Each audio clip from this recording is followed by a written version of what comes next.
মানুষ জীবিত যারা আছি বুকের মধ্যে আছে কোন আছে এটা বন্ধ বাস এটাই তো আমাদের কথা। এখন এটা কি আপনার আমার মধ্যে আছে নাকি হিন্দু বৌদ্ধ খ্রিস্টান খারেজি যতগুলো আছে সবার মধ্যে আছে? যতক্ষণ আছে দুগ্ধ পানি ততক্ষণ পর্যন্ত আল্লাহ এই দুগ্ধ পানির ভিতরে এমন কি আছে থাকলে জিন্দা না থাকলে মরা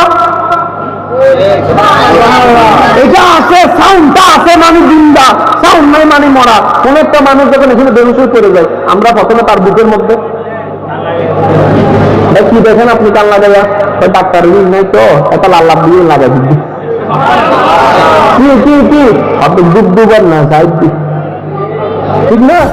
যদি দুগ্ধবাণী থাকে, যদি দুগ্ধবাণী নাই, শামসুল মাসায়েক খাজা নিজামউদ্দিন মাহবুবুল্লাহি আমাদের নজরিয়াত এক, আল্লাহর ওলিদের নজরিয়াত এক।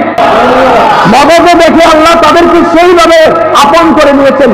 শামসুল মাসায়েক খাজা নিজামউদ্দিন মাহবুবুল্লাহি এই দুগ্ধবাণীর ব্যাখ্যা যেটা আপনার আমার কাছে হাত বিজ্ঞানে পরিচিত, মাহবুবুল্লাহি এটার ব্যাখ্যা দিতে গিয়ে অন্যভাবে বললেন, আরে মানুষ জিন্দা থাকে কতক্ষণ জানো? আমরা প্রশ্ন করলাম কতক্ষণ, বলে যে যতক্ষণ আওয়াজ থাকে দুগ্ধবাণী থাকে ততক্ষণ। আমরা বললাম এবার না, মাহবুবুল্লাহি বলে আরে না, এই দুগ্ধবাণীর আওয়াজটা থেকে কানের মধ্যে লাগিয়ে ডাক্তারি সেই জিনিসটা দিয়ে কানের মধ্যে লাগিয়ে ভালো করে শুনে দেখবা এই দুগ্ধবাণীর আওয়াজটা আল্লাহ নামের ছন্দের সাথে মিলে, আল্লাহ নামের ছন্দের সাথে মিলে আপনার বুকের হাত দিক যেটা হাত দিকের যে আওয়াজ এটার সাথে আপনি মুখে মুখে আল্লাহ শব্দ উচ্চারণ করবেন, দেখবেন যে তালে তালে আল্লাহর নাম মিলে গেছে। এখন মাহবুবুল্লাহি ব্যাখ্যা দিচ্ছেন কি জানেন?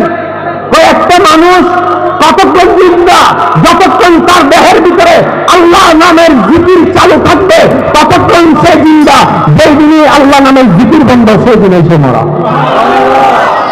কত সুন্দর ব্যাখ্যা।